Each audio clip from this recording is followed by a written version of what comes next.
नाज़रीन, मैं हूँ यासिन अंसारी। आप देख रहे हैं जियो का डिजिटल। इस वक्त मैं उस जगह पे खड़ा हूँ जो 1970 में यहाँ पे एक तारीख चली थी, सूबा बहाली बहावलपुर की। उसी तारीख के दौरान गोली चलाई गई, कई अफराद जख्मी हुए और हाफिज मोहम्मद शफीक ने जाम शहादत नोश किया। ये आप उनकी तस्वीर देख रहे हैं। तो यहाँ पे उनकी याद में आज ये वो दिन मनाया जा रहा है और साथ ही बहावलपुर सूबा बहाली तारीख अब दोबारा से अच्छे तरीके से मुनज़्ज़म अंदाज में दोबारा एक्टिव हो चुकी है। ये लोग, ये जो कैदीन है यहाँ पे मौजूद हैं, ये सूबा बहाली तारीख के हवाले से ये वर्किंग इन्होंने शुरू कर दिया। आप इनसे हम जानते हैं कि ये तारीख का दोबारा से इन्होंने जो रीस्टार्ट की है, इनका क्या मकसद है, कहाँ तक ये इसको लेके जाएंगे। और हाफिज शफीक शहीद जो हुए हैं उनके भाई भी यहाँ पे मौजूद हैं, उनसे भी हम तौजीह करेंगे। आप बताइए, शफीक साहब के भाई हैं आप? जी, मैं हाफिज शफीक का भाई।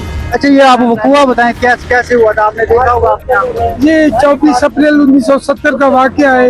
एक पुरअमन जुलूस पर गोली चलाई गई, लाठी चार्ज किया गया और हाफिज मोहम्मद शफीक और अजीम को शहीद किया गया। ये वही जगह है 24 अप्रैल 1970 वाली, जहाँ फरीद गेट पर गोली चलाई गई। ये एक हमारा जारीना मुतालबा है, मेहरबानी करके इसको सूबा को बहाल किया जाए।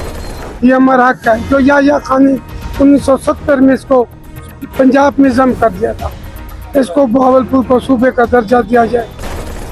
तो ये शफीक साहब की आपने तस्वीर पकड़ी हुई है उनकी, क्या आप उनका खून की शहादत रंग लाएगी? इंशाल्लाह जरूर रंग लाएगी। तो हमारे साथ मौजूद हैं मोहतरमा नसरीन अमर साहबा।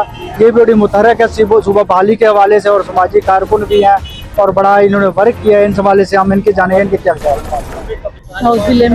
बिस्मिल्लाहिर्रहमानिर्रहीम। बहुत शुक्रिया जियो कायदा के इन्होंने मौका दिया। मैं सबसे पहले तो ये कहूँगी कि बहाली सूबा के हवाले से तो दो राय नहीं है कि इसमें हम ये पूछें कि ये वो वक्त दूर नहीं जब सूबा बहाल होगा, और ना सिर्फ बहाल होगा और इंशाअल्लाह हम भी देखेंगे और हमारी आने वाली नस्लें भी इससे मुस्तफीद होंगी।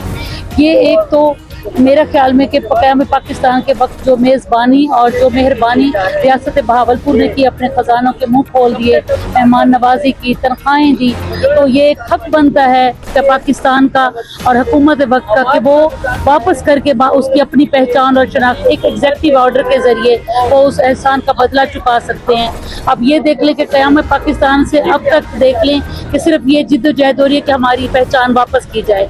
तो कोई बंदा या कोई मुल्क या कोई रियासत एहसान फरामोश नहीं होनी चाहिए और वो वापस करके बहावलपुर की असल शनाख्त और रियासत को तो वो अपना शुक्रिया के साथ वो मोहसिन रियासत बहावलपुर का हक अदा करें। और इसी के साथ यही है कि जिस तरह से जोर पकड़ रहे तहरीक देहात, गाँव, मर्द, औरत, बच्चे, हर इस चीज़ पे, हर बंदा इस चीज़ पे है कि रियासत बहावलपुर की असल पहचान वापस आनी चाहिए और इंशाअल्लाह ताला ये बहाल हो। बहावलपुर बहाली सूबा देरीना मुतालबा है अवाम का। ये ना किसी जागीरदारों का मुतालबा है, ना किसी बडेरों का मुतालबा है। ये गरीब बहावलपुर के लोगों का मुतालबा है कि यहाँ पर सूबाई खुद मुख्तियारी दी जाए और यहाँ भी बुनियादी हकूक़ मिले अवाम को। यहाँ पे इंतज़ामी सहूलियात मैसर हो, वसाइल में से भी मुनसिफाना हिस्सा मिले और हुकूमत मुसलसल इसको नज़रअंदाज किए हुए है और अब ये सूरत काबिल कबूल नहीं है। हम आईनी और जमहूरी तरीके से जद्दोजहद जारी रखेंगे इंशाअल्लाह। बहावलपुर सूबाई बहाली की तहरीक सन 70 से जारी है और हमने जलसों, जुलूसों, रैलियों, आंसू गैसों, लाठी चार्जों और शहादतों और करोड़ों की सजाओं से गुजर कर इस तहरीक को आगे बढ़ाया है। हम मुतालबा करते हैं कि हुक्मरान नए सूबे बनाने की मनसूबाबंदी कर रहे हैं तो बहावलपुर सूबे का पहला हक है कि उसे सबसे पहले बहाल किया जाए, क्योंकि बहावलपुर के लिए पंजाब असेंबली मुत्तफ़िक़ा करारदाद मंजूर कर चुकी है और यही वो आईनी ज़रूरत है जो किसी भी सूबे बनाने के लिए ज़रूरी होती है।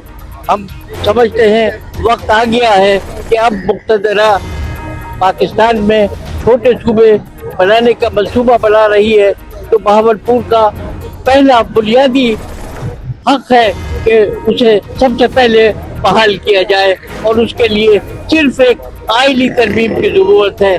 पंजाब असेंबली की हमारे साथ मौजूद हैं शाहजहां नूरीन साहबा जो चेयरपर्सन है तहरीक बहाली सूबा भावलपुर की। इनसे हम जानते हैं कि क्या ख्याल है। अस्सलामुअलैकुम जी, हमारे ख्यालात तो बहुत वाज़े हैं कब से हैं, और हम चाहते हैं कि बस हमारा सूबा जो है वो हमें तैयार करके दे दें, और ताकि हमारे लोगों को खुशहाली मिले, तरक्की मिले, और हम जो ख्वाब देखते हैं अपने लोगों के लिए वो पूरा हो जाए। इसके अलावा हमारे पास अब सोचने के लिए कुछ भी नहीं है, बस हम चाहते हैं कि बहावलपुर सूबे को उसका हक जो है वो लौटा दिया जाए, जो हमसे छीना गया था 1970 से लेकर 54 तक, और आज हम चाहते हैं कि वो सूबा बन के हमारे सामने आए। हम तीसरी नस्ल है इसका, पहली नस्ल जो है वो आपके सामने है, दूसरी नस्ल वो है, तीसरी नस्ल हम है। हम चाहते हैं कि आप वही नस्ल सूबा बनकर जरूर दें। बिस्मिल्लाहिर्रहमानिर्रहीम। आज जब हम यहाँ इकट्ठे हुए हैं अब पुरानी याद ताज़ा करने के लिए, जो सन 1970 24 अप्रैल को ये वाक़या हुआ था, मेरे आंखों के सामने वाक़ा हुआ, मेरे से कोई बात चुकी, ये सामने यहाँ खवातीन का शहीद होता था, यहाँ गोली चली थी, शहजादा बाबू के ऊपर लाठी बरसाई गई थी, हमारी खवातीन को पकड़ने का पामाल किया गया। बहाली सूबा बहावलपुर के लिए आंसू गैस चलाई गई, बहावलपुर की सूबाई बहाली के लिए गोली चलाई गई, बहावलपुर की सूबाई बहाली के लिए लाठी चार्ज किया गया, बहावलपुर की सूबाई बहाली के लिए हजारों लोग जो है जेलों में गए हैं। हम चाहते हैं कि बहावलपुर की सूबाई बहाली की करारदाद जो सैयद आबिद शरीफ साहब ने तहरीर करके पंजाब असम्बली से पास कराई है, उसको पहले मद्देनजर रखा जाए। दूसरे सूबे बेशक बनाए, हम उनकी हिमायत करते हैं, जितने सूबे होंगे उतना वफाक मजबूत होगा। बहावलपुर की सूबाई बहाली का मसला एक इससे बनना नहीं है, इससे बहाल होना है एग्जीक्यूटिव ऑर्डर के जरिए।